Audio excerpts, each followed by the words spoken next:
I went on this t-shirt cutting spree because most of the medium shirts that I have don't fit my upper body anymore. And I will be making a video about how to gain muscle after losing a lot of weight, because I know a lot of people are scared to eat after losing weight just like I was. I was a skinny dude, so that's when I was wearing all these medium shirts. And I also watched a video from the Hodge twins about how to cut shirts. Today, I'm going to show you so you can look like a douchebag in the gym just like me. I guess I had to take my gym stereotype to the next level. And I'm awful at arts and crafts. I was the little kid that could not color inside the lines whatsoever, so you know I definitely cannot cut in a straight line. Yeah. You gonna look like you wearing a damn jigsaw puzzle, you missing some damn pieces or something. Yeah, man, you don't want that, man.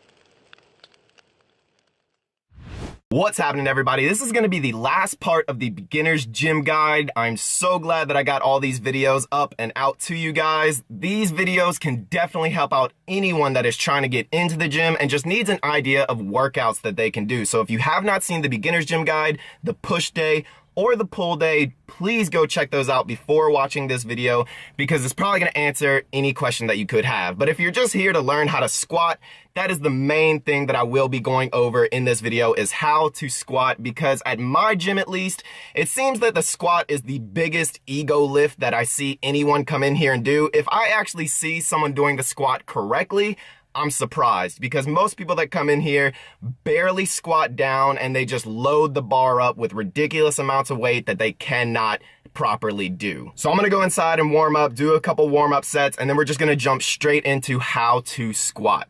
The squat is something that will take time to learn and do properly. Do not rush into the gym and try to start stacking on a ton of weight and use improper form. You're gonna see a lot of people go into the gym barely squatting down, and these half squats are gonna put a ton of unwanted pressure on your knees and soon lead to an injury. So go check out my video talking about ego lifting and avoiding injury for more on that subject. However, do not be afraid to learn and practice a squat, or even the deadlift. Both of those exercises are extremely beneficial for your overall muscular development. Yet, both of these exercises can cause injury if you are not doing them correctly.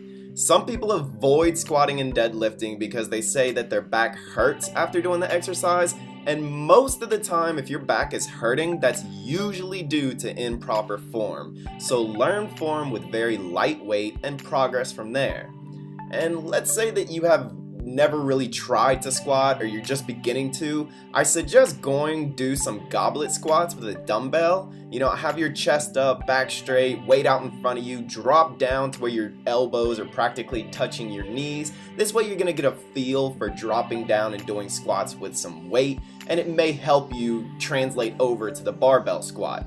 And your core will develop over time while learning how to squat, and you will need that strong, solid core. So when it comes to wondering if you need like a weightlifting belt or any other equipment, the answer is no, not when you are first starting, and probably not for quite a while. Let's go over where you're gonna place the bar. Now, when you're first starting, you're gonna place it wherever it feels comfortable. I'm showing you right here a little bit of a higher squat. This is gonna be used more of your quads, and you're gonna be more upright. I'm gonna drop the bar down just so you can see what that looks like here in a second.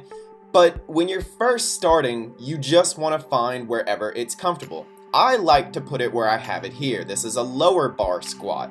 So you're gonna be placing it, and you can change that placement over time with what feels more natural or what makes you feel and do better form. And as far as hand placement goes and where you put your hands on the bar, once again, that's gonna be wherever you feel comfortable. However, you do wanna have them somewhere to where your back is going to stay tight. So if they're way too far out, you may find it very difficult to keep your back tight.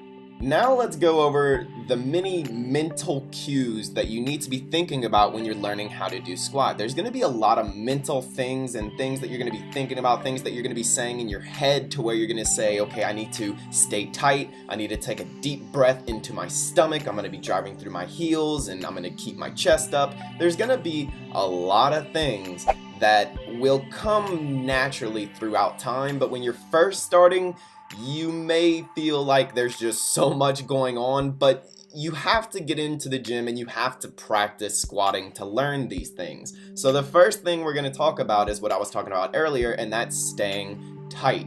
You don't want to have the bar leaning to the left and to the right and your body's just kind of flimsy. You need to keep your upper body very solid and tight throughout the entire exercise. And a way to help doing that is taking a very deep breath and filling up your stomach. Now, when you take a deep breath, a lot of people take a deep breath into their lungs, then they fill up their chest, but you actually want to take a deep breath, put that air deep into your stomach, and use your abdominal wall to keep your body firm and standing upright and staying tight. You're gonna have your chest up and your toes are gonna be slightly pointed outwards. Now, when you drop down into the squat, open your hips up. Don't let your knees kind of stay forward. You wanna let your knees track outwards. Your hips are gonna be opening up, and you want to make sure that you are hitting proper depth. Now, this is probably the biggest thing that I see people do the most incorrectly, and I talked about this earlier, is squatting down low enough. If you are using proper form and your form is where it should be, you are not going to injure yourself by squatting low. Now, I'm not telling you that you have to touch your butt on the ground or anything like that, but you need to be going at least parallel or slightly below parallel when you're squatting down. If you're not getting at least parallel with the ground, you are not going low enough and you are performing a half squat, and that will injure your knees. So what I suggest you doing is taking out your phone and maybe recording yourself squat several sets, and recording yourself squat maybe heavier, because when you squat heavier, you're gonna see your form either deteriorate or stay where it should be. And that's going to give you good judgment on if you are squatting low enough. So make sure that you are hitting depth every single time that you go to squat, and then try to get in the habit of squatting the same way every time. Get into the habit of putting your feet in a certain place every time, your hands in a certain place, the bar in a certain place. That way you can learn that position and then strengthen yourself from there. Now let's move on to the rest of the leg workout. And unfortunately, since I didn't have anyone to help me film, the camera angles are probably going to be pretty terrible, but next we're going to have the leg extension. And with the leg extension, the main thing to keep in mind is to stay in control of the weight. Don't let yourself fly at the top of the movement and just snap your knees when you're at the top and then go flying back down and let them bend backwards too far. Stay in control of the weight the entire time. This is going to be a relatively higher rep exercise, so you're not going to be going super heavy and putting a lot of unwanted pressure on your knees, but just be sure that you are staying in control of the weight the entire time. Next, we're going to have the lying down hamstring curl. Now, the same thing is going to go for this one. You need to be staying in control of everything. This is going to be a thing that you're going to hear me say constantly, stay in control of the weight. And it's mainly because of the amount of people that you go around and see in the gym, and they're just using complete momentum. I've seen people do this exercise where their entire chest is coming off of the pad just to get the weight up behind them. And just like any other exercise and any of these routines that I'm showing you, if your gym only has, let's say, a seated hamstring curl, then feel free to do the seated, or if they have both, you can mix it up. My gym only has the laying down hamstring curls. This is the only one that I'm able to use and show you guys, but feel free to mix it up or use whichever one your gym has. Moving over towards the leg press. Now, the leg press is another one of those exercises that you do not want to just load it up with a ton of weight and completely compromise your form. You want to make sure at the bottom of the exercise that your butt is not coming off the pad. You don't want to let it to where your entire lower body is lifting up to where your knees are practically touching your ears. Put your feet about shoulder width with your toes pointing out slightly and letting your knees track outward.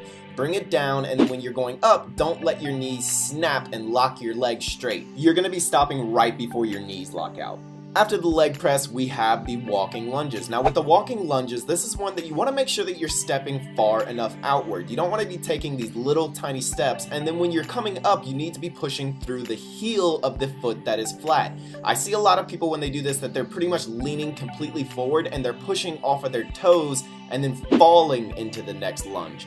Make sure you're pushing through your heels, staying up straight, leave your chest up, and then just walk for 20 steps. The next exercise is something I used a ton to strengthen my lower back. Now, a lot of you may know that I actually had a very bad herniated disc when I first started losing weight because I was running on the treadmill when I was still very overweight and just putting way too much pressure on my lower back, and it led to injuring myself simply by running on a treadmill. But ever since then, I've never injured myself again because I really tried my best to focus on form arm and make sure that I'm not snapping anything up. Now you saw that I just was not using weight and now I'm adding some weight. If you can easily get like 10 or 12 reps and still able to do more, go ahead and add in some weight. Just make sure that you are doing this slowly and controlled. Don't let yourself just swing all over the place with your back rounding. Keep your back straight, stay in control of the weight, bring it up slowly, bring it down slowly, and this is really going to help strengthen your hamstrings, your glutes, and your lower back. Lastly, we have the calf raises. Now my gym doesn't have a proper standing calf machine, so I just use the Smith machine with this little thing under my feet. It works. Use what your gym has, but the most important part about any type of calf raise is that you are not bouncing up and down. When you go to the top of the movement, you want to squeeze and contract your calves and then go all the way down and come back up. I see so many people go into the gym and they're just rocking the weight up and down, using their muscles as like elastic bands. So make sure you are really not using momentum on this exercise. At the top of the exercise, you are contracting, squeezing, and feeling the muscle work, then going all the way down, coming back up. Don't like hold on to the handlebars, lean backwards, and just rock up and down. It is not gonna benefit you at all to be bouncing all over the place. I hope you guys enjoyed this video and I hope you got something from it. And if you are still watching, please do me a favor, go on down, drop a thumbs up. It really helps me out. I will see you guys in the next video. Peace. Now I'm gonna go do some cardio, aka play Pokemon Go.